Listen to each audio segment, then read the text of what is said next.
I'm just gonna give it till 9:10 to get started. But you know what? Let's do something fun. I'm gonna talk to you guys in a second about. I want to play some games later on in the show after we kind of talk about all the because this is a heavy show. This is like one of those heavier shows. There's a lot going on in this, and there's a lot happening. So, because of the fact that it's such a heavy show, I thought it would be nice to end on a high note. So, I'm going to be giving away some free psychic readings. I'm going to be having some fun games and contests for you guys to test your own psychic skills. I thought that would be a fun thing to do. I just came up with it. I want to talk to you guys also about this bracelet that I'm wearing. Hold on, hopefully you guys can see it. I love this bracelet. This is a chakra balancing bracelet. So the black stones, which I think are really, really pretty, are really porous. And when you hold on to them, you feel really grounded. And they're made from lava rocks, like from actual lava. So it's like very earthy. You feel very grounded, very connected to nature. But these other stones are all representing the different chakras. So starting at the crown and going all the way to the root, they're all different colors. And this is just a great reminder to keep yourself balanced. I am not a fan of these type of bracelets. It's like one of those stretchy bracelets. Normally, I'm not a fan of these at all because I have a thicker, like I'm a chunky girl. What can I say? And usually these things cut off my circulation and they feel super uncomfortable. But this one has a lot of like give to it in a good way. Like you don't see any gaps or anything. Everything is held together. I hate when you have these bracelets and there's like little gaps, but this one is really held nicely together, but at the same time it slides on and off. It doesn't catch the little hairs on the back of your hand. It's like a really well made bracelet. So it's comfortable to wear. It's cute and stylish. But what I like about it is it kind of reminds me to stay grounded. It reminds me, like, if I'm in the grocery store or if I'm feeling anxiety, I can just kind of like use this to remember to keep myself in balance or keep myself balanced. I like that. So if you guys are interested in that, there is going to be links to where to buy those on my Facebook. It's on my YouTube. It's everywhere, so you can totally check those out. And I just wanted to tell you guys about them because I love mine. I wear it all the time, and so now I am selling them as well. They're super cheap, so you can, or I should say inexpensive. I don't like the word cheap, but inexpensive. So it's not like something that's going to break the bank. They're only, I think, $12 or something like that. So it's like not bad. And they look really cute with other bracelets. So sorry for that plug, but I'm wearing it. So I just wanted to talk to you guys about it because I wasn't sure if you guys knew what was going on.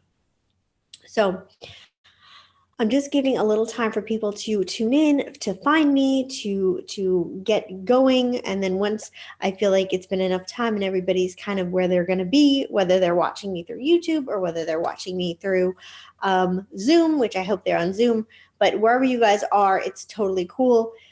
Then we're going to get the show started. So I'm not going to go too into the topic of the show, but it basically is dealing with trust issues. So I don't want to do the whole spiel like 100 times that you guys are going to get bored.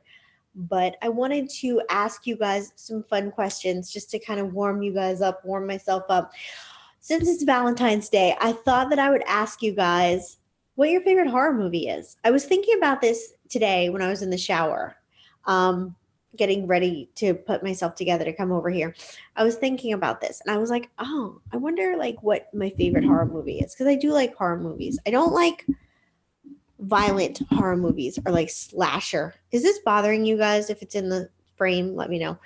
I don't like violent horror movies or like slasher horror movies, but I like supernatural type stuff, like ghosts or vampires or zombies, things like that are like what I enjoy.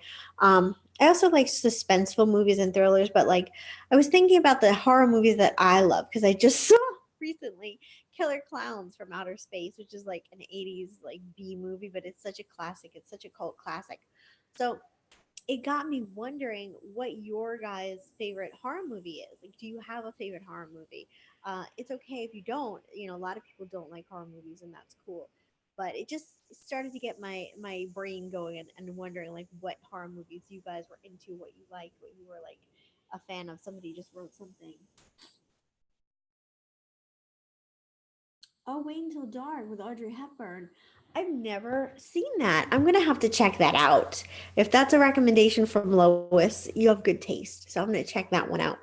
I like Audrey Hepburn as well. I like her. So I'm going to look into that one. But yeah, I definitely, I don't know. Sorry, I apologize. Do you ever like wear lipstick and like you get a little like thing in your, what do you call it? You get a little glob of it in the corner. Look at my wing. Boom, boom. It's where I get my psychic powers from, you guys. My wing. Don't tell anybody my special secrets. Okay. Record. I'm gonna record the show. Record from the cloud. Okay, on this computer. Boom. Okay. All right, you guys, you know the drill. We're going to count down 3, 2, 1 so that later on when I'm editing this, we can do it properly. Oh, wait, somebody wrote something. Oh my God, the clowns creep me out. Yes, Linda, if clowns creep you out, I'm letting you know right now, do not ever watch Killer Clowns from Outer Space because it may damage you. I'm just saying. It is a very creepy, like it is very creepy. Very, very creepy. So I won't talk about it anymore. But I just saw it recently, so that's why it was on my mind. Okay, so ready, guys? Here we go. We're going to start the show. 3, 2, 1. Hey, guys, and welcome to this week's show. It is a Monday, February 12th, 2 days before Valentine's Day. I am Jennifer Moran, your psychic / relationship guru, and I'm here to talk to you guys this week about trust issues. Valentine's Day is a big holiday and a lot of people look forward to it. Some people get disappointed by it, but I was thinking about like different types of shows I'd want to do this week, and should I do something fun or should I do something like Valentine's Day themed? And I thought about really what most of you guys call me about and what I talk to most of you about on a regular basis. And what that is trust issues, whether you're having trouble trusting the person that you're involved with, whether they're having trouble trusting you. Either way, if a relationship isn't working, it's because of trust issues. That's the core problem that is happening and that's creating issues for you guys. So in this show, I want to talk to you guys about a book that I read. I read this book a while ago, and did you guys hear my stomach just growl? I ate a while ago. I don't know why it's growling. I want to talk to you guys about a book that I read several years ago, and it had a huge impact on me because it really broke down how we deal with stress and how we process information and how we process stress. And I was like, you know what? I feel like this is really useful information, and I want to pass it on to you guys. I highly suggest that you guys, read the book and check it out if you feel like this is going to be something that interests you. I'm going to link the book on all my socials, on Facebook. I'll link it on YouTube in this video. So I will link it around. I actually have it linked in the in my event, my Facebook event for this show. So if you want to go check it out. But the book is called The Courage to Trust, and the author I felt was really interesting, and the way that she explained the way that we all process stress. And so here's the deal.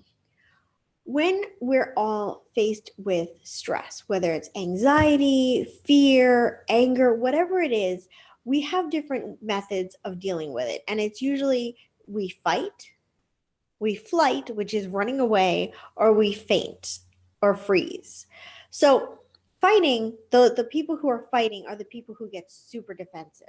Like, oh no, it's not my fault, it's your fault, and you shouldn't have done this, blah, blah, blah, blah. They're just always on the offense. They're always looking to defend themselves, even when you're not saying anything that needs to be defended. It's like if you give them a compliment, you're like, oh, I really like your shoes.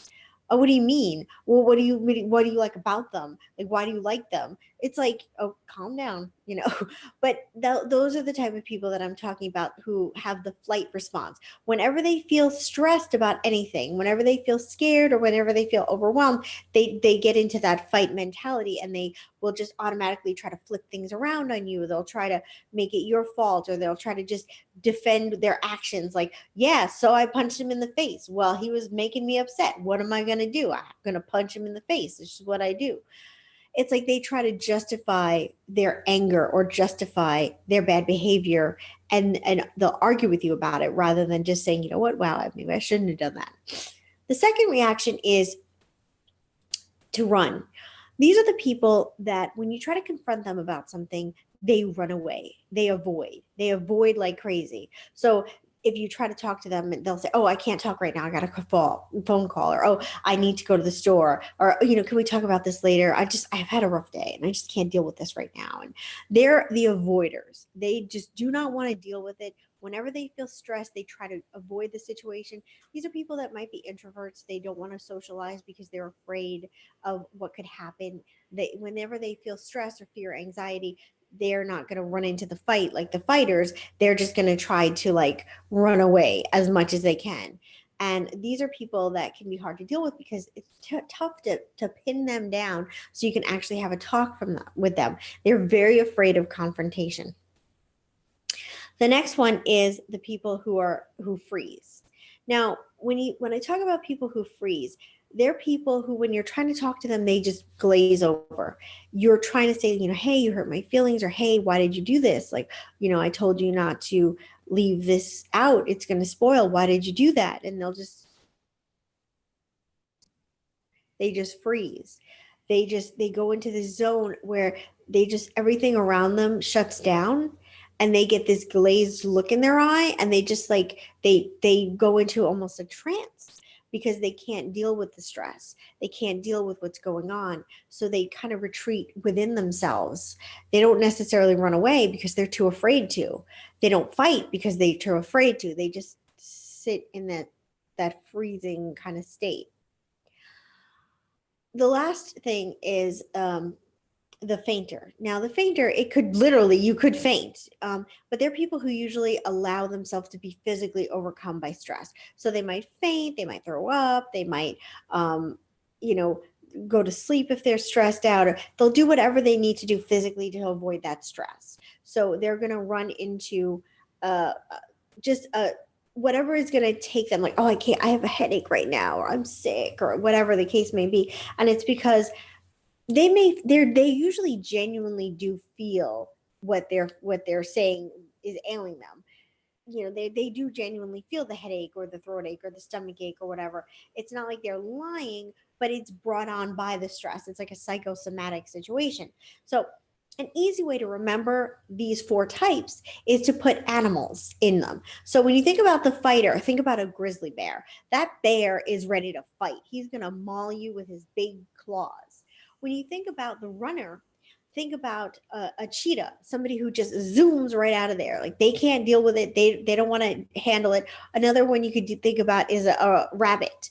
A rabbit's probably a better example. When you think about the runner, think about a bunny. If you sneak up on a bunny, that bunny is going to zoom away. It gets scared, and when it gets scared, it just runs. When you think about the freezer, the one who freezes, think about a deer, like a deer in the headlights. When the deer catches up in your headlights, it just kind of freezes there. So think of a deer. And when you think of the one who faints, think of a possum, because opossums, they play dead, they faint, and they just want to kind of run away. So when you're trying to think about how your partner processes their confrontation, you have to think about them. Try to imagine them as one of these animals. Is your partner more of a rabbit? Are they more of a grizzly bear? How are they? And once you identify the type of person or the type of way that they handle stress, it's going to be a lot easier for you to deal with them. So like, if you're dealing with a grizzly bear, the last thing you want to do is fight a grizzly bear. You don't want to fight with a grizzly bear. You want to be calm. A grizzly bear is going to come at you aggressively. They're going to come at you here. So if you try to match them, then it's just going to be like, this is going to get crazy. That's how furniture gets thrown. That's how things get broken. That's how all these problems ensue. So you don't want to try to meet them like this. When somebody is coming at you like this very aggressively, you want to stay here. You want to be the calm voice of reason. No matter what they're doing, you need to be here, because eventually they'll realize that you're not coming after them, and they'll eventually slowly start to simmer down. As somebody who deals with people a lot, I talk to a lot of grizzly bears. I'm just saying, lots of grizzly bears. And I've learned this over time. If you want to get a grizzly bear to listen to you, if you want to get a grizzly bear to understand and empathize with you, You cannot come at them like a grizzly bear. You have to be calm. You have to be relaxed. You have to also, another thing to do with a grizzly bear is let them talk first. Let them talk first because they'll kind of exhaust themselves and then they'll be more calm and tranquil and you can actually communicate with them. Don't go back and forth tit for tat with them because it's just not going to work. You have to kind of let them come at you, let them exhaust themselves, and then when they're calm, then you can communicate with them. Another thing you can do with a grizzly bear is try to find some area where you guys agree. So like if you're upset because the guy in your life is a grizzly bear and you feel like he every time you try to get close to him he gets defensive. You can't just say, why are you so defensive? What's wrong with you? You have to go, hey, I just want to watch a movie with you. Or, hey, let's just, let's not talk about this. Let's go do this. You have to kind of almost be more calm and tranquil. I'm not saying to like take any crap from them. You can definitely say, listen, that, was really hurtful. You hurt my feelings. And maybe you're not ready to talk about it now. Take some time and think about it. And when you're ready to talk, we can talk. But that hurt my feelings. And if they're continuing to get aggressive and they're not calming down, then you need to shut it down and you need to say, okay, I'm going to leave or you can leave, whichever one you feel more comfortable with. And then, when you're calm, we can talk later. And then they'll come to you on their own. When you're dealing with somebody who is a runner, I think a runner is harder to deal with than a grizzly bear. I would rather face a grizzly bear than a rabbit any day of the week. Because with a grizzly bear, once they get past that defensiveness, they can be very reasonable. With a rabbit, you can't even pin them down to have a conversation. And the second they sense in their little bunny ears that you're trying to pin them down, they're going to be looking for an escape route. It's very difficult to deal with a rabbit. And lots of times, and when I say rabbit, I just want to be clear, I'm not talking about like the zodiac sign, the rabbit. I'm talking about like in this metaphor. I'm calling the person who runs a rabbit. When you're dealing with a rabbit, you have to give them information in little bits and pieces. You can't have like a big confrontation with them because they're going to just run away. You're not going to even, you're going to be like, hey, I want to talk to you. Oh, wait, you're out the door. You have to say like, oh, hey, I didn't like it when you did that. But, like in little pieces. I don't know if I'm being clear, but when you talk to them, do it conversationally. You always want to approach them with caution or calmly. Again, they need calmness as well. Just saying it, all of these people need to be calm, all of them. But with the rabbit, you need to be calm. You need to know that talk to them in little bits and pieces rather than having like a big intervention, and understand that sometimes they need to run, but they will come back. The more you try to pressure them into something, the more they're going to run away from you. The person who is like the deer in the headlights, the one who freezes, here's what I can say to you about that person. Reason they are the way they are, the reason they glaze over like that is because they feel so much shame and self-loathing that they just can't handle the fact that you're upset with them. These people are usually extremely codependent.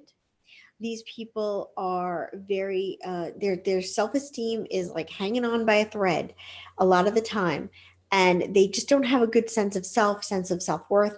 And so when you say something to them, even if it's something like, hey, close the door, I'm in here, that is like nothing to somebody. We say that all, I say we, I guess you guys say it too, but we say things a lot of the time without realizing it, like, hey, I'm over here, or hey, close the door, or oh, don't be stupid. Somebody who has the freeze mentality almost can't handle that. They get upset. And if you're, the more angry and upset you are, the more they're just going to retreat within themselves.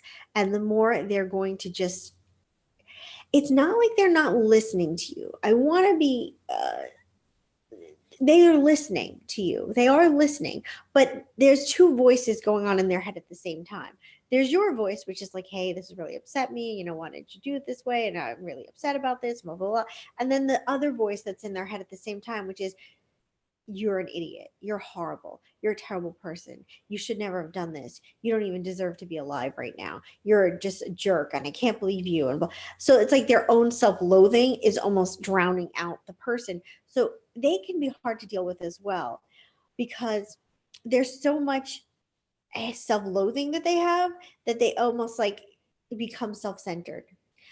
This is a person who will escape into video games. This is not that I'm against video games because I love video games, but somebody who escapes into a video game and like doesn't do anything else, or escapes in they have an escape quality where like they're just in their own little world, and a lot of the time, it's hard to reach them. It's hard to get them to talk or open up or communicate because they're so afraid of saying the wrong thing, or they're so afraid of getting hurt. So the person who freezes is just a very sensitive soul a lot of the time. But the problem with that person is they're so sensitive and they're so self-loathing that they often can be very self-centered because they're so focused on themselves that they could become inconsiderate, become emotionally unavailable.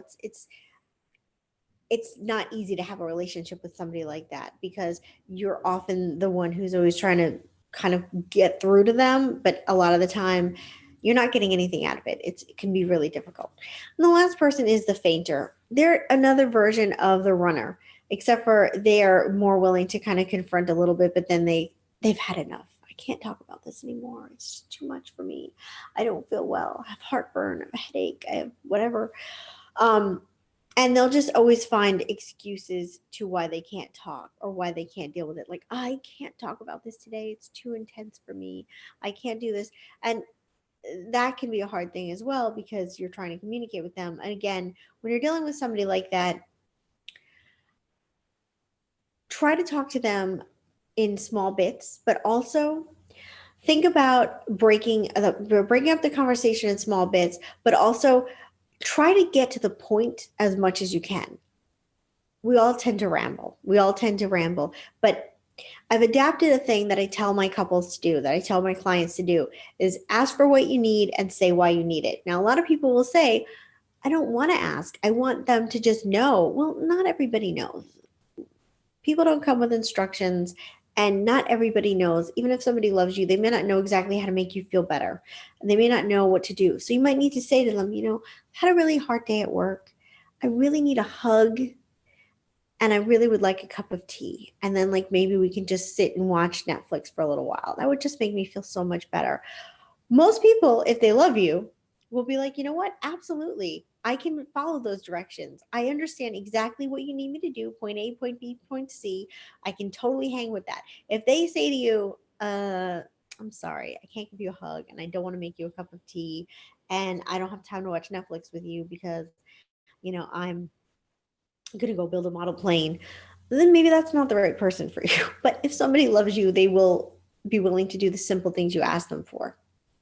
So keep in mind when you're needing emotional nourishment, when you're needing somebody to be there for you on an emotional level, and they're not usually, give them instructions, give them ideas, and tell them why. Like, I really need a foot rub because I've been on my feet all day, and I'm just really, that would mean so much to me if you could do that for me. The thing about this is you may feel awkward at first asking. Like a lot of my clients will say, I don't want to ask because what if they say no? What if I get rejected? That's too much for me. I just can't do it. I can't do it. And they'd rather just not improve the relationship. But if you can have the courage to ask them and tell them why you need it, they'll do it for you. 99% of the time, they will do it for you. And the good thing is, over time, they'll learn what you like and what you need. So they'll eventually just do it on their own. They'll eventually just anticipate it. It's like, oh, she's had a rough day, foot rub. Oh, she's really sad, hug. Oh, she's really stressed out, Netflix. They're going to just know automatically over time because you've kind of gotten them used to your habits. Everybody's different. And, we have different relationships. So for example, a guy could have one girlfriend who is like, okay, every time she's sad, she wanted me to leave her alone. So when you're sad, he might think, oh, she wants me to leave you alone. So he'll leave you alone. And then you're going to be like, why is he leaving me alone every time I'm sad? You have to tell him what you need because you're different than his other girlfriend. communication is so important in a relationship. It's such a huge key. So just want to remind everybody before I go on to the next part of this, which is the big, like the meat and potatoes. That was just a little appetizer. The next part is the meat and potatoes of this. And this is going to help you understand the person that is in your life, your kids, the people that are in your life, your parents. It's going to help you understand everybody around you, your boss, but it's also going to help you hopefully understand yourself better.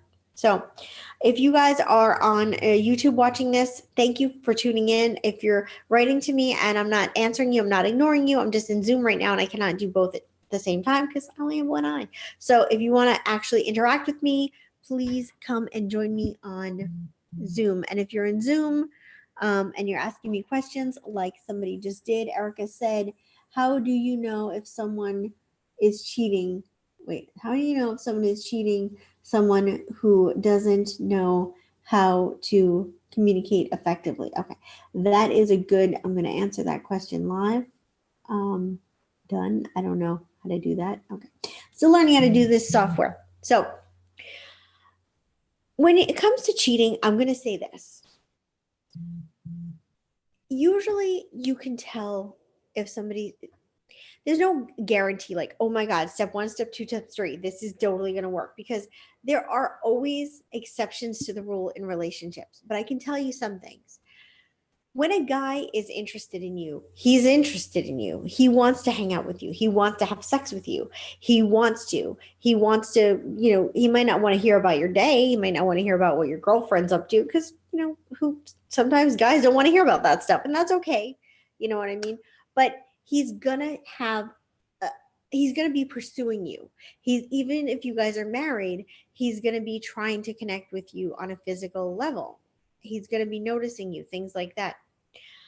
I want to say that use your instincts. If you feel like somebody's cheating on you, 9 out of 10 times they may be. Now, I'm going to say 9 out of 10 because there's that one person who's been cheated on so many times that their boyfriend is not cheating, and they just assume he's cheating because they've been cheated on so many times that they just expect it to happen. So that's why I'm saying 9 out of 10. There's that one person who's like paranoid because they've been cheated on so much. So there's telltale signs. If he's not showing interest in sex, that's a bad sign. If he's being secretive, like you can't look at his phone, or he's not being honest about where he's going, or he's working late all the time. If he's doing these things and he's not explaining things to you, and he's not being, pursuing you intimately, if he's not engaging with you for affection, not just sex, but hugs and kisses and things like that. When a guy is into you, he is into you. He's into your smell. He's into you. He wants to know what you're up to. He wants to know where you are. If he's not showing any sign of jealousy at all, like, oh yeah, you want to go to a bar with your friends? Have fun. Bye. I'm not saying that jealousy is like a good thing or that you should look for somebody to be jealous. But if they're always like, oh yeah, you want to go to a bar 5 nights a week, have fun. If they're not showing any like level of interest in like, wow, you're going out a lot. Like, what's that about? Like, I mean, you can go out, but like you're going out like every night. That's kind of weird.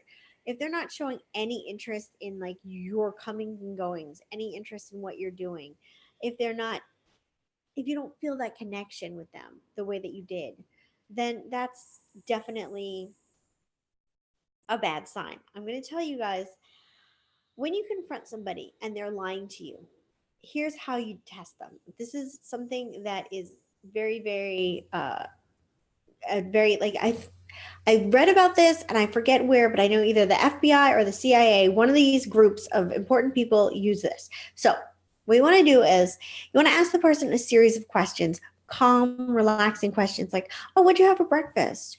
Oh, what was the name of that movie that we saw with JoJo and Pookie? Do you know where the Cheerios are? Because I can't find them. Did you take my keys? When somebody is thinking, trying to recall a memory, they look in one direction. They will consistently look in one direction. It's like the way that the brain works. You can't try to recall something without your eyes go. Maybe I can because my eyes wiggle. But most people who have working functional eyes, when you're trying to recall something, your eyes are going to go in the same direction. So just casually ask them questions. throughout like a couple of days, so it doesn't seem suspicious. Like, why is she asking me like 10 questions in a row? But ask them a bunch of questions and just pay attention to which way their eyes go. And when they're trying to recall something that is true, their eyes are going to go in one direction. But if you ask them a question like, are you cheating on me? If they're lying, their eyes are going to go the other direction. Now, if somebody has astigmatism, if somebody is legally blind like me, all bets are off. But if they're a healthy sighted person, their eyes are not going to go toward the recalling. They're going to go toward the I'm lying. Another thing is when people lie, they tend to embellish. Like if you say, "Oh, where were you last night?" "Oh, I was at home."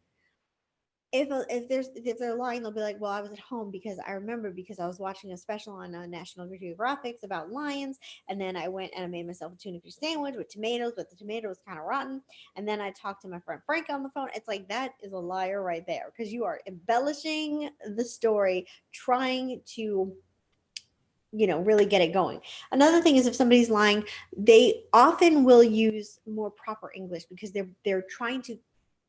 A lie doesn't come out of the mouth naturally. The mouth, the body wants to tell the truth. So when you're lying, you're kind of going against your nature. You're going against your body's physical relaxation. So you're going to talk in a more strained way. You won't go, I was just at home, whatever. You're going to go, well, I was at home and then I went to the laundromat. You'll talk more strained. You're not going to be as relaxed. Another thing is, and so there's embellishment, talking more relaxed, and your body language is not going to be as relaxed. You're going to be more like rigid because you're trying to make sure that you're remembering the facts and this detail. Another thing is a lot of times when people are lying, they subconsciously or consciously, I should say, they feel like they have to look you in the eye. So like normally when you're talking to somebody, you're going to be like, I'm just going to look at my camera real quick because my eyes tend to wiggle. So I'm going to try my best. But you'll be like, oh yeah, so Susie and I went to the store and then we got Skittles and then we made ice cream sundaes and it was really fun. But if I'm lying, I'm going to say, Susie and I went to the gym. We worked out for like 5 hours and then the treadmill and then we had kale smoothies. Subconsciously, you feel like a liar is not going to look you in the eye. So you try to correct that by looking them in the eye too intently and it will come off like wrong. So pay attention. Are they secretive? Are they not being open and honest with you? Are they, do the little test with the eyeballs? These are the things you can do to test them out. Another thing is, speaking about body language, when a guy is into you, his primal instinct, his primal urge is going to be to point his chest toward you. His head may be going all over the place because men are visual creatures. And yeah, these are a lot of things for men. I'm going to talk about women in a second, but men are visual creatures. So he may be scouting the room. He may look at other girls, visual creatures. They just are. It's okay. But his chest will be pointed toward that just looks funny. His chest will be pointed toward who he is the most interested in, the most attracted to. So if you go out and a guy is primarily not pointing his chest toward you or trying to be in front of you, that's, from a body language point of view, that's not a good thing. With women, I can't talk about the body language as much, but I can tell you that if she's being secretive, if she's not interested in sex, if she is doing anything and everything she can to avoid being with you, if she is having lots of, guy friends that she talks to all the time, or, similar things, women will do the same with embellishing and the eye movements and all that. So, you can do these things to test them out. But the truth of the matter is, if somebody's not cheating on you, they will show you their phone. I know that phones are private and a phone is kind of like a diary. So it can be an invasion of privacy. It can be frustrating. But if somebody that you love is really upset, they'll show you their phone. Now, he may be really, really good and covert and he may not have anything on his phone. But like I said, trust your instincts. Your instincts will usually lead you in the right direction. I'm just going to see if anybody wrote anything else. I feel like there's somebody else oh, wow, I'm getting lots of stuff. Hey, Mahima. Hi from Mahima. The background is you. Thank you. Mahima wrote a bunch of stuff. Um, I guess we're officially in a relationship. Yeah, I would say you are. That's what I would say. I would say you are. I'm trying to make sure that. Sorry, guys. I'm just trying to make sure that this is trust again after someone. Okay. Well, here's the thing. I want to talk to you about how to learn to trust again, and that segues into the next section. Ooh, my nose is itchy. Okay. So I want to talk to you guys about how we operate from a psychological basis. And this is what the woman wrote in the book. And I ever since I learned this, it really helped me understand myself and it helped me understand people a lot more. So when you think about a human being and the person, the soul, their psyche, their everything that they are, a human being, emotionally, spiritually, I want you to think about that human being as three different people. The first person is the adult. The adult is the one who pays the bills, who cleans the house, who gets things done, who works out, who eats healthy, who is happy go lucky, feeling balanced, taking care of things, responsible. That is the adult. When you're in adult mode, you are at your absolute best. You are kind of the ideal of where you should be, where you just are feeling confident, feeling secure in yourself, feeling good about yourself, feeling positive, and just feeling like, you can handle things. Like whatever happens, you can handle it. Somebody throws a baby at you, you can catch that baby. That's when you're in the adult mode. And that's the ideal. The ideal is for us all to be in our adult mode as much as we possibly can, because the adult mode is like it gets things done and it makes us happy and makes us feel secure. So the adult mode is the first one. The second thing, adult mode sounds sexy, like adult mode. So the second thing is the child. The child is the one who feels fear and anxiety. The child is the one who is, when your feelings get hurt, when you're feeling insecure, when you're feeling worried or stressed, that's the child in you. So when you're in that mode where you're feeling like scared or overwhelmed or insecure or afraid, that's when your child is in charge. Your adult is in the background and your child is front and center. And that child does not know what's going to happen. It doesn't have hope for the future. It doesn't have um, it doesn't have hope for the future. It doesn't have any kind of idea of how to fix things or how to solve the problem. They just know that they're hurting, they're upset, they're stressed out, they're scared, and they don't know what to do next. And they're just in this, they're raw, like a raw nerve. They're just in this pain and they don't know what to do and how to fix it. And so the child, when the child's in charge, you're not really in the best place. So we've all had that experience, and your child can come out for big things, like it's a loss of somebody that you love, or a breakup, or getting fired, or something like that. The child could come out for any of those reasons, but the child could also come out for other reasons. Like if somebody makes fun of you, like, oh my God, why are you wearing that shirt? Oh my God. Or, oh, you smell, or anything that might trigger that child. Or like, oh, you like pecans? Who likes pecans? Things like that don't always trigger the child. It depends on the person, it depends on their upbringing, but those things can trigger somebody. Or like, oh, a phrase that would trigger a child is, I really want to talk to you about something. Or, can you come in here for a few minutes? We need to talk. We need to talk is something that will trigger the child because there's uncertainty there. You don't know what's going to happen and you feel triggered, you feel scared, you feel overwhelmed. And so when the child is when you're feeling any of these emotions, that's when you know your child is in charge. Your adult isn't there, your child is there, and the child is a scary place to be. So the next one that I want to talk about is, it's going to sound like it's like a good thing, but it really isn't. And that's the protector. When you hear the word protector, you think like, yes, somebody like swooping in and protecting me, somebody swooping in and like saving the day and taking care of me. And the protector, their purpose is to protect the child. The minute the child starts to feel fear, the protector is notified. It's like that, bleep, bleep, bleep, bleep. They get notified. and they swoop into action. And the protector's job is to make the child feel, how can I say this? The protector's job is to make the child feel um, protected. I don't know why I couldn't do that there. But the protector's job is to make the child feel protected. The protector's job is to make the pain go away. So here's the deal with the protector. The protector is the one who expresses anger.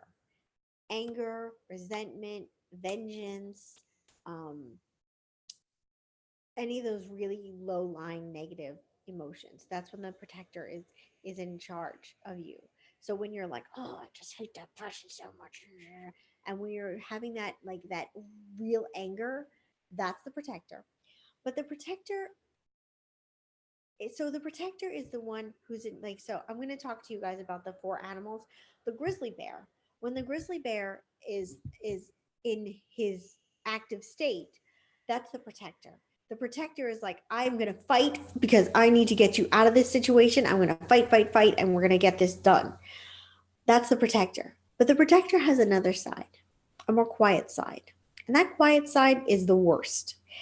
And that's where they do anything they can to calm the child. So, in order to get the child to feel safe or feel secure, the protector will find anything that is available within reach to calm the child. So, that could lead to smoking, drinking, doing drugs, overeating, compulsive shopping, compulsive gambling, compulsive uh, fooling around. The protector is the introducer of addictive behaviors or dysfunctional behaviors to the child. The protector is what makes somebody emotionally unavailable. The protector is what makes somebody addictive. The protector is what makes somebody really angry and vengeful and negative. The protector is trying to do anything it can to keep that child from feeling pain. So a lot of times when people have their walls up and they're unwilling to kind of acknowledge their pain, or they don't want to talk about things, it's because the protector doesn't want that child to be hurt. The protector has good intentions, really good intentions, but just does it in a bad way. It's like when you say, my kid's screaming on the top of their lungs and I need them to shut up right now. So I'm just going to give them like a ton of sugar just because in that moment I need them to shut up. So I'm just going to give them gobs and gobs of candy and they'll be quiet for me. And over time, gobs and gobs of candy, their teeth are falling out. So the protector is the introduction to all these like negative things that we all do. And so when you're feeling hurt, and you're going to notice a correlation in your life where you feel an emotional pain or an emotional fear. If you're stressed out, if you're sad, you're going to eat more, or you're going to retreat and run away, or you're going to smoke, or you're going to drink, or you're going to, oh my God, I'm so upset, retail therapy, or, I'm going to go find a guy because I just need to have sex because I just want to like forget about the pain. It's about forgetting about the pain. So I have a system that I do. I'm just talking about this because we're kind of on this subject.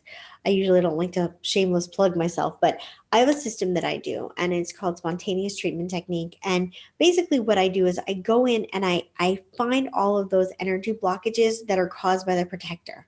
Whenever the child feels a trauma in their life that is significant, the protector comes in and covers that trauma, and covers that trauma with like a hard shell, like a nut. So that hard shell that it covers the trauma with is a negative behavior, negative coping skills. So like drinking, gambling, whatever. And so what happens is the trauma is in here. There's a negative shell. So you may not remember the trauma. You may not really consciously be thinking about the trauma, but that trauma is still there. And the negative coping skill is over it. And the energy that normally flows throughout your body can't. It gets blocked. So it has a hard time getting through this hard nut shell. So if you find yourself like, I just can't find a relationship, I can't trust people, I can't make money, I can't find a job, I can't lose weight, I can't stop smoking, I can't do this or that, it's because there's that trauma that's in there that's covered by this hard nut that needs to be gotten rid of. So what I do is, and I'm going to talk to you about what I do, and then I'll talk to you about what you can do.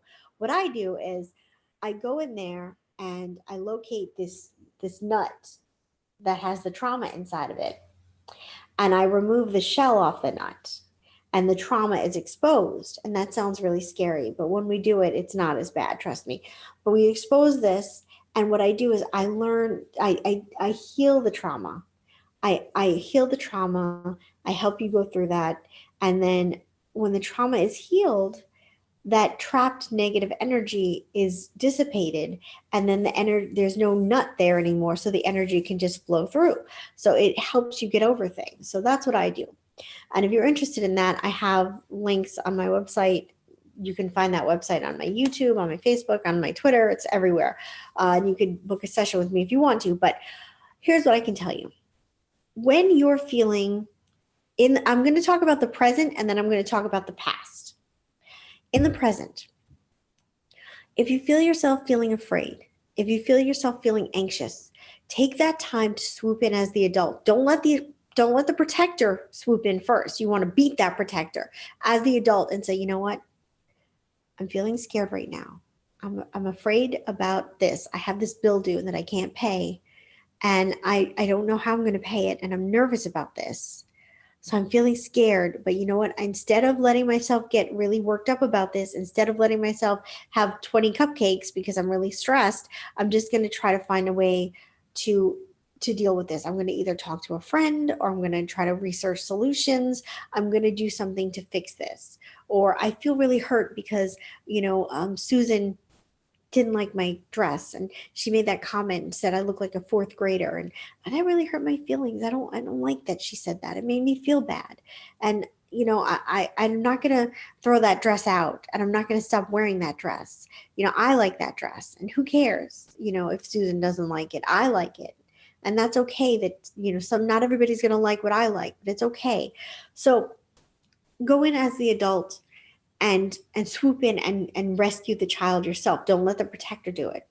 Don't let the protector get to that kid before you do. So that's how you can do it in your life. And if you're feeling that protector is in charge, if you're feeling like I just want to I want to go buy like a big expensive thing that I can't afford, or I want to go eat 20 cupcakes, or you have that urge to do something that is going to make you feel better for the moment, but make you feel worse in the long run. You have to try to get the adult to swoop in if you can, and sorry, my nose is so itchy. I apologize to you guys. This probably looks really gross. I don't know why my nose is itchy. Get the adults to swoop in and say, no, we're not going to do that. That's not healthy. We're going to do this instead. We're going to go exercise. We're going to go for a walk. We're going to go talk to a friend. We're going to go have a cup of tea. We're going to do something else besides this other thing that's going to end up making you miserable. I see you guys are asking questions. I'm going to get to that in 1 second. Just bear with me. When it comes to feeling angry and feeling that sense of vengeance, like I hate this person, or I'm so angry at Susan, I want to punch her in the face, or I want to break this thing, or I want to do this. Try to remind yourself of the adult and what the adult would do. And when you're angry, I've been to the point in my life where I've been like, forget about red hot anger. I've been like white hot anger, and white hot is like nuclear. So I've been white hot angry, and it can be really hard to be in that zone of being like a lava monster and then kind of calm down from that. But if you start to get yourself before you get to that anger, because we all tend to know when we're getting worked up. It's like, okay, all right, I'm feeling it. You get that you get revved up. You don't just go, such a lovely day. You don't do that. It's always like a rev up process. So when you feel that rev up process, that's when the adult will swoop in and go, okay, you need to calm. So you can do this for yourself. You can also do this for your partner. If you have a partner who has a tendency to get angry, now I'm not advocate. This is not like an abusive situation where you're with somebody who's abusing you. This is just somebody who maybe loses his temper because of traffic, or loses his temper because he's can't find the right radio station or something. Not somebody who's abusive. This is not about that. But this is like a normal kind of anger. When you feel them getting angry, just say, don't worry, it's gonna be fine. Like, it's not worth it. It's not worth being angry about. Try to kind of coax them out of that. Try to coax yourself out of it. Relationships are difficult. I shouldn't say that. I don't like that I said that. Take it back. Relationships can be complex. People are complex. Not everybody is cookie cutter, and that's not a bad thing. It's a good thing that we're all so multifaceted and we all have good and bad and all this different stuff in us. It makes us interesting. It makes us fun. It makes us unique. So if you love somebody and you care about them, and it's somebody who loves you back, it's worth trying to work on them, trying to understand where they're coming from. So next time you're dealing with somebody, whether it's your boss or whether it's your whatever, try to imagine to yourself, like, okay, are they their kid right now? Are they their adult? Are they their protector? Who's in charge of them right now? And it might help you understand. Now, when you're dealing with somebody who has their child in charge, of course, most people would run in and go, okay, it's going to be okay. Don't worry. We're going to fix this. We're going to figure it out. And we're going to work it out. That's kind of an easy fix. But when you're dealing with somebody whose protector is in charge and they're doing like negative stuff, a lot of times they're not going to listen to you. How many times have you talked to somebody who was smoking or a drug addict and you're like, drugs are bad for you. You shouldn't do drugs. They're going to be like, yeah, yeah, I know it's not good for me. They're not going to really be able to let go of that behavior until they're willing to, but try to find other ways to love them or help them through this. Um, Encourage them in other ways. You may not be able to get them to quit smoking, but you might be able to get them to start eating healthier. Maybe you'll start getting them to exercise, and then there'll be a natural progression. There'll be a natural improvement. So I want to talk to you guys about, before we start playing fun games, because I feel like I've been talking forever. I want to talk to you guys about how to comfort your child. Your child is basically the version of you from your childhood, and every insecurity and fear that you had in your childhood can get triggered in adulthood, and that childhood comes right back. So if you've dealt with trauma, if you've dealt with abuse, if you've dealt with just a lot of like neglect or abandonment or whatever, I want you to write a letter. Now, this may seem like, oh, write a letter, but this does really work. Please believe me. Write a letter to your child. You can write the letter to your child as the parent you never had, or as an older version of yourself, or as a guardian angel, however you see fit, whatever feels right and comfortable to you. Write a letter to your child and say, hey, I know you're going through a really hard time right now. I know things are difficult, but you are amazing. You're beautiful. You're smart. You're funny. You're talented. You are so strong and so amazing. And give your child the love and the appreciation that they never got, or that they never felt. Even if they got it from their parents, they never felt it in themselves for whatever reason. Or if there was a trauma, if they're abused or something, write a letter to that child and give them the love and the support that they need. It may seem like, oh, what is a letter going to do? Like, I'm writing a letter to myself. That seems like weird. But while you're pouring your heart into this letter, and I urge you to pour your heart into this letter, all that love and emotion that you're pouring into this letter, you're going to be feeling and you're going to be expressing and experiencing. And that is going to go directly into your subconscious. It's going to go into the innermost part of you. It's really something that is a good exercise, and it's worth doing to write this letter to the child version of yourself. And if you had something that happened to you as a teenager or 20-year-old or whatever, you can do that as well. But the child is where it all starts. As a child, from 0 to 3 is when we really develop most of our understanding of love, most of our personality, most of everything we are today is what we got from 0 to 3 years old, which seems really intense and crazy. So, try to understand that sometimes you may have insecurities and fears, or you may not feel comfortable in relationships because, you didn't have a good experience of them at that age, at that time. Not to blame parents or anything like that, because things happen.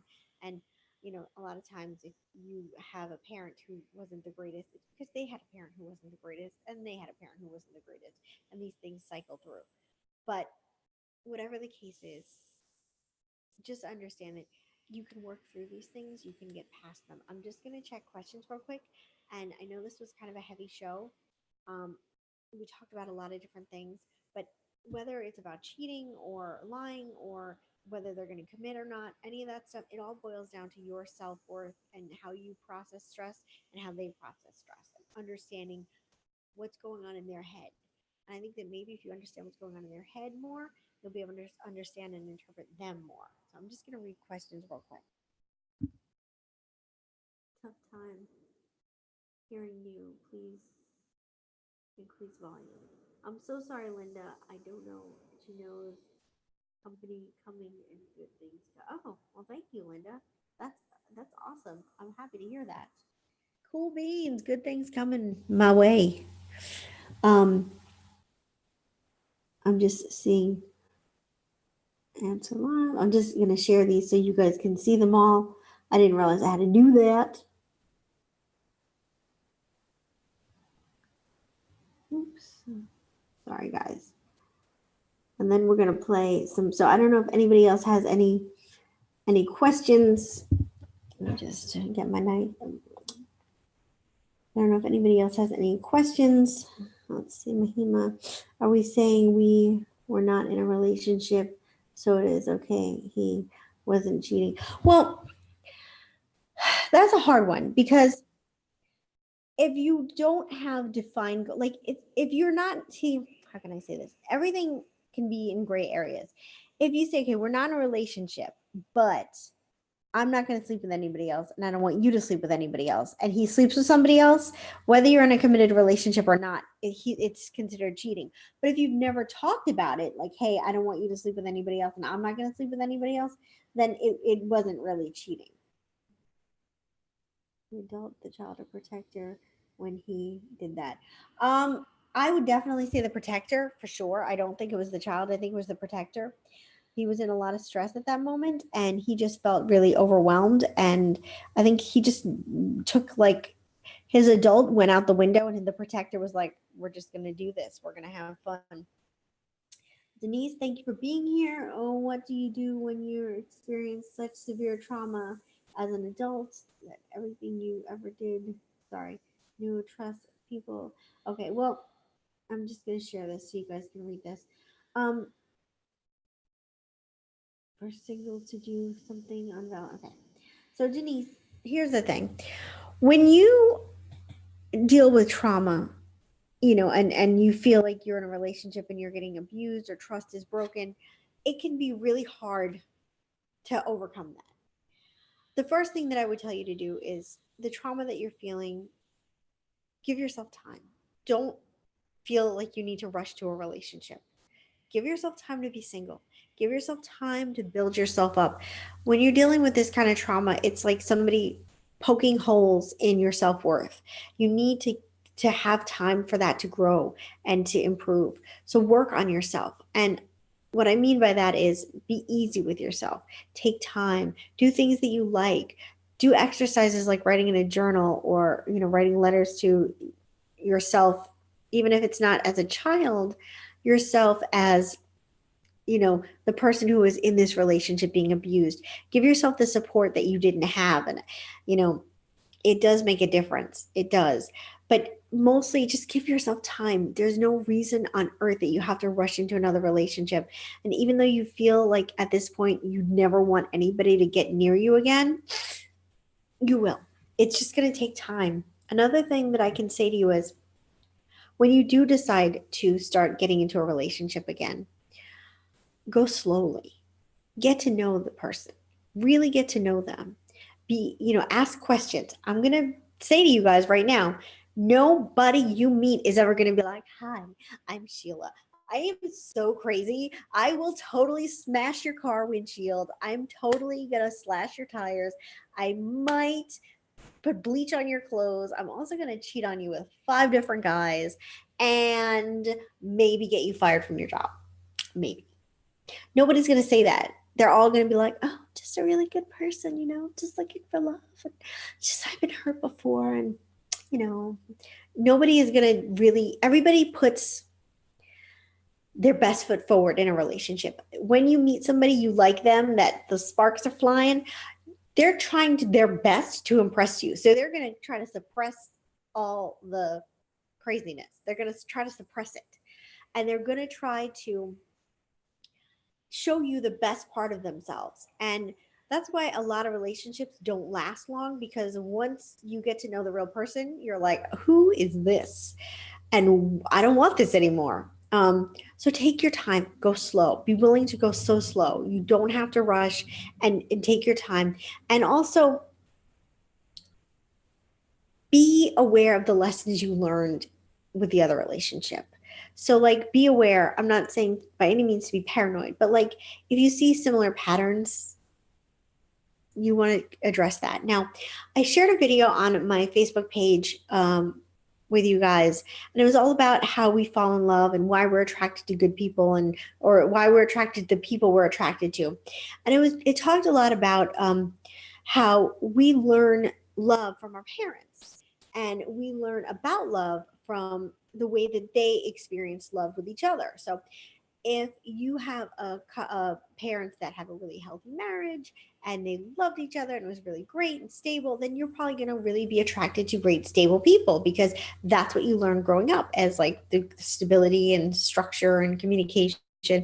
But if you had parents who fought a lot and yelled and screamed at each other, you're probably going to be attracted to that high and low of, we're going to fight like cats and dogs, and then we're going to make up. And then we're going to fight like cats and dogs, and then we're going to make up.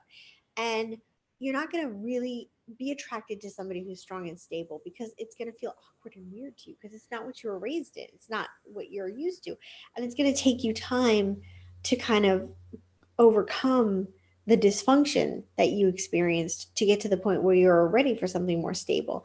And if you were like maybe abandoned, you may decide that you don't want to have a relationship at all because you feel abandoned. So you just don't want to try, because, they're probably going to abandon you. So why bother? So I would urge you guys to check out that video that I shared a while back. It was last week, I believe, on my Facebook channel. And it went into greater detail than I'm doing right now. But it really helped kind of shed a light on why we like the people we like. And, the guy in the video was like, well, you can't help who you like, and you should just learn to deal with it. I don't really agree with that. I think that if you grew up in a dysfunctional household, you don't have to accept dysfunction in your life. You can work hard to change that. It may not be easy, but I feel like it can be achieved if you have the dedication to achieve it. I don't think that you have to settle for like negative dysfunction and just try to work with that the best you can just because. But so I disagree with him on that, but he's using science and I'm using me. So I'm just gonna check the comments real quick and see if anybody. Okay, Denise, Erica wrote. Okay, and let me just do. Okay, good question, Erica. And if you someone who sort of cheat, how do you? Okay, so I'm just skirting through all these right now. That makes sense. Thank you, Denise and Mahima.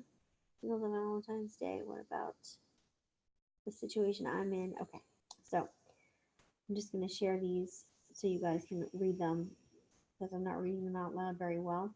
So I want you guys to all be part of this little shindig. So as far as the situation that you're in, Mahima, I'm just going to tackle that first.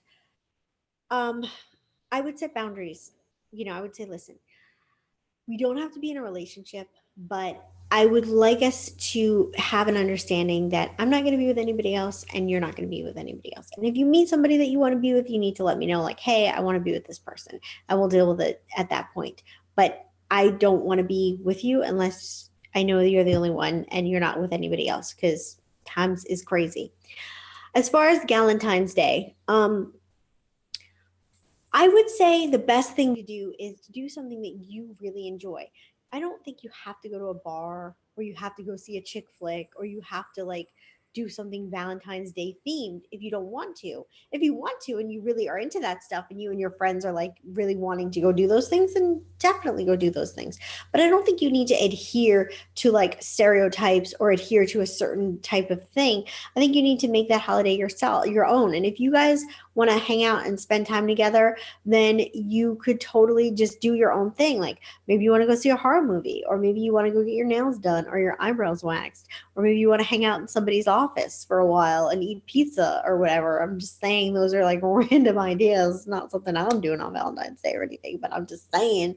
But uh, the truth is, it talk to your friends about it, and it doesn't have to be like, oh, I'm alone on Valentine's Day and this is horrible, or men suck or women suck. It doesn't have to be like that. It's just like, you know what, we're single, let's have fun, let's just enjoy ourselves, let's spend this day, it's a holiday, so let's celebrate and let's just enjoy spending time with each other. So this has been the weirdest show because I've been so like itchy. I don't know what the dealio is with that, so I apologize for you guys.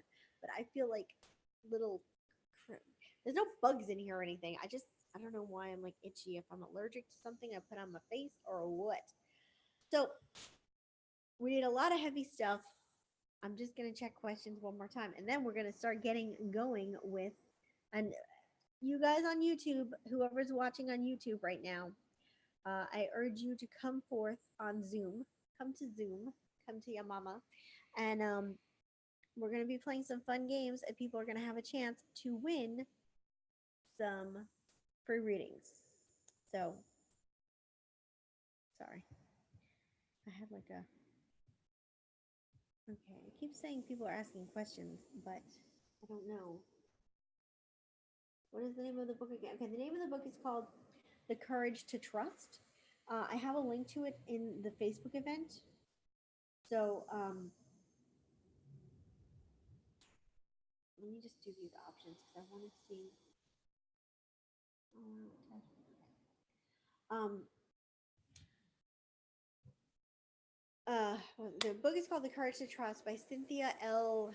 I forget her last name, but I have the book linked in the Facebook event. It's a great read. It's such a good read, you guys.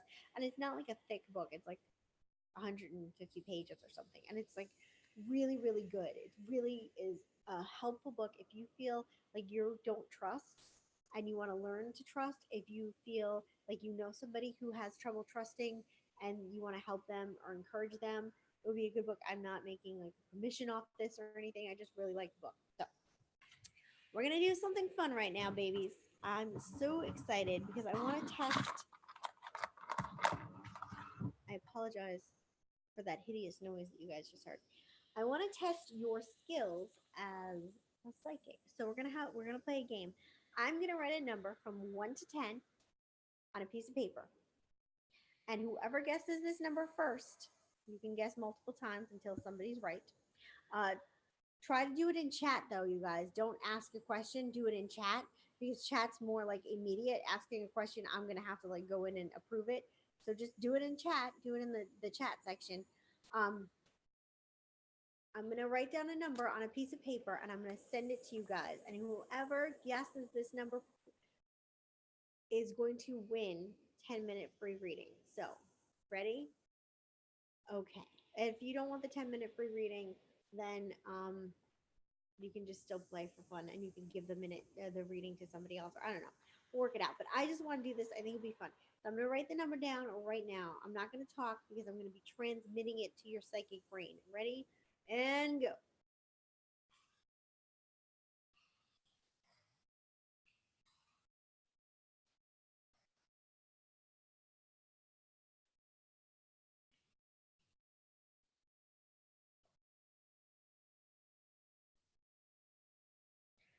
All right.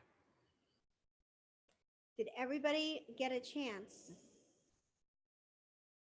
to say what they want to say? Okay. I'm going to show you guys the number that I did. I'm really curious to see if anybody got it right because I was trying to transmit.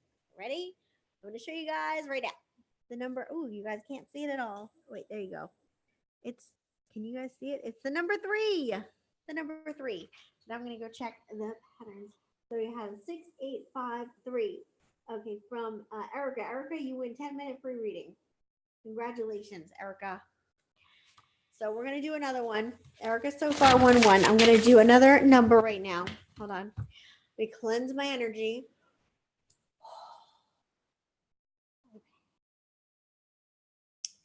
So this is different. From 1 to 10, I'm gonna do a number. I'm thinking of the number right now. I got the number in my head. Okay, I'm transmitting it to you guys. Now I'm gonna write it down.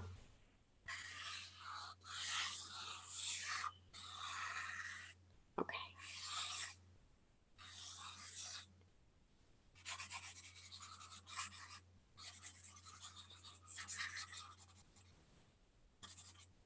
Okay. Did everybody get their guesses in? I'm giving one more second for people to get their guesses in. Get your guesses in.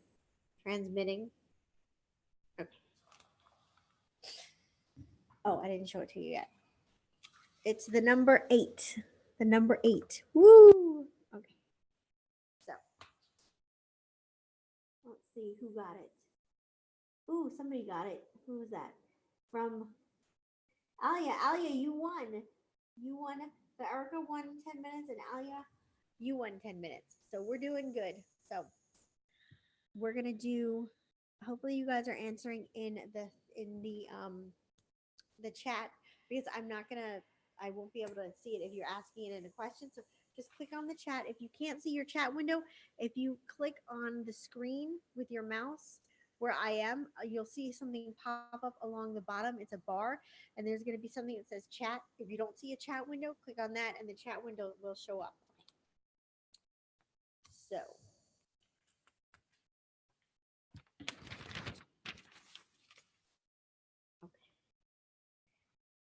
we're going to do one more number. I was going to do a letter, but I felt like 26 options was a little much for you guys. I don't even think I could get that. And I'm a really good psychic. But I'm just going to stick with the 1 to 10, because I feel like this is like more doable for you guys. So I'm gonna think my number. I'm transmitting it right now. Okay. Transmitting the number. I'm gonna draw it. Transmitting. Okay. I'm gonna transmit it while I draw it.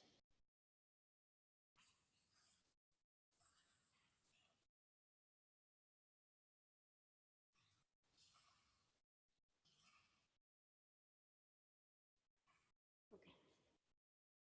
Transmitting the number. I'm looking at the number. Looking at it. Okay. Let's see what people say. Did anybody guess? Did anybody guess? Where is? Okay. Give mine to Mahima.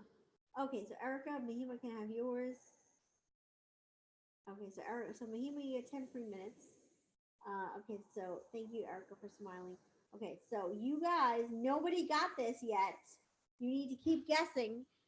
My antenna must be off. Hold on. Keep guessing, you guys. Keep a guessing, because nobody got it so far. I'm gonna look at the number again. Okay, sorry, that was probably distracting. Ooh, somebody got it. Wait, somebody got it. Mahima, you got it. Mahima, girl, you won 20 minutes. Erica's 10. Wait, hold on. Lois. Oh, wait, I'm sorry. Lois. Okay, so Lois got it too. I'm going to give it to Mahima and Lois. Mahima and Lois. Lois, you get 10 minutes. Mahima, you get 20 minutes because Erica gave you 10 of hers. So, do you guys want to do a letter from the alphabet? Are you guys feeling like you want to do a letter from the alphabet? Are you feeling it? Okay. We'll do that, and that'll be the last. Okay. Yes, we're feeling good. We're feeling good. Okay. Okay. Cleanse the energy. Get the energy cleansed, cleanse. Okay, we're going to do a letter from the alphabet. This is going to be a challenge. A challenge. Whoever wins this is going to win 15 minutes because it's a challenge. I'm thinking of the letter right now. I'm thinking of the letter. I have it in my mind. I'm seeing it in my mind. I'm transmitting it to you guys. So now I'm going to write the letter.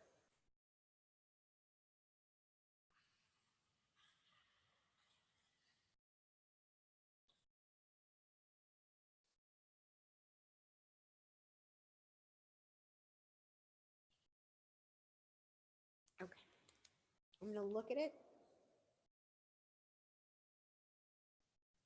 Okay. I want you guys to guess what letter this is. Whoever gets this is going to, I'm going to be very, very, very impressed by who gets it. You guys are so much fun tonight. Okay, so somebody guessed it. Somebody guessed it. Who guessed it? Who guessed it? Who guessed it? Lois. Lois got it. It was the letter T. Boom. Right there. The letter. Can you guys see that? There you go. The letter T. So, Lois, you win 25 free minutes. Yes. So, Lois, you win 25 free minutes. And Mahima, you win 20 minutes. And Alia, you win 10 minutes. So, that is a lot, you guys. I'm excited. This was really fun. You guys really wowed me and you did a really good job. I know that you guys are all psychic. So, this was fun. I wasn't sure if you guys were going to be up for this, but I'm glad you were, and I'm glad that you were good sports. I know that sometimes I ask trivia questions, but oh God, it's so itchy. I don't know what this is. This is like the weirdest show. I don't know if it's this shirt or what, but anyway, this is gonna be like the how to do trust issues and watch Jen Moran itch herself. So I was gonna think of a fun Valentine's theme trivia question, but I can't think of one. So that's why I came up with the psychic numbers and letters, which I think was more fun. Anyway, so I don't know if anybody has any questions. If anybody has any psychic questions they want me to ask, I should ask. So, guys, since you're so psychic, when do you see me meeting somebody? Just turning the tables on you guys. Turning the tables. No, seriously. If you guys have any questions that you want to ask me about your life, just feel free to ask. You need to come to Zoom to ask. This show is already running overboard because we're 20 minutes over. Dang, this was a long show. So if you guys want to ask any questiones, you can feel free to ask them, and I will be more than happy to answer them. So please ask them in the chat, though, if you wouldn't mind. For everybody who want a free reading, actually, I was thinking that you would because what? My canceled Friday. Wait, hold on. Actually, I was thinking that you would because you canceled Fridays. That's true. That's true. Maybe it's the shirts. It probably is the shirts. Congrats, ladies. Jennifer, an amazing show. Thank you, Erica. So I don't know. Sorry, guys. I feel so awkward when I lean down to read, but that's how bad my eyes. That's how bad my eyes is. So, all right, you guys. I don't know if there's anything else. I'm just gonna read these questions right here, real quick. What should I do? Oh, for Valentine's Day, I would just the best thing to do is just say, hey, I think it would be fun to do something. Why don't you come over for dinner? Or hey, do you want to? It'd be fun. Like what I would do is I would do something fun. Maybe go somewhere for dessert. Like hey, do you want to go to this place and get cupcakes? Or hey, do you want to go to this place? And I would do something fun like a cafe. I wouldn't do dinner because dinner can be a little too much. But I would do like a cafe. Chat not working on Zoom. You got it working though because you won like a bouse. I felt three before it was even yeah. Mahima, you're psychic. Lois, you're psychic. Alia, you're psychic. Erica, you're psychic. You're all psychic. If you just let him do something, he might not do it. So I would definitely suggest that you do it. Actually, I was thinking, okay. So that's pretty much it, you guys. That is pretty much it. I'm glad that everybody was here. We are going to do this same time next week. I don't know what the theme is going to be, but I'll be here with some theme for you guys. I hope you guys enjoyed this show. I really had a ton of fun. I'm so glad that you guys decided to join me. If you want the chakra bracelet, you can find the link on my website. For those of you who want free readings, I'll message you and talk to you about the details. And that's it. I hope you guys have a wonderful night. Thank you guys for joining me. Happy Valentine's Day. Happy Galentine's Day. Happy Guyentine's Day. Yeah, that's pretty much it. I will see you guys soon. I love you a lot. Take care. Watch out for some new videos coming your way, and an exclusive video for anybody who's in my Psychic Jennifer Moran super secret psychic group. So if you want to be part of the super secret psychic group, DM me and I will send you an invite. So because that's for only the super secret people. The good thing about that group is basically I created it because sometimes people don't like to admit that they're like talking to a psychic. So this is a way for people to write and participate in the group without feeling like nervous or like afraid that their friends on Facebook are going to judge them or whatever.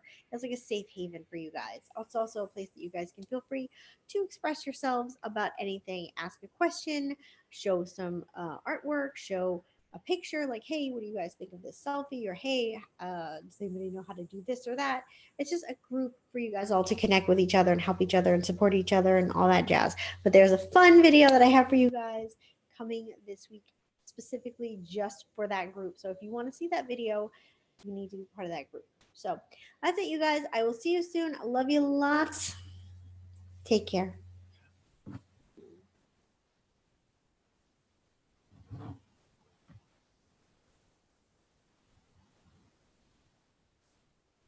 Meeting.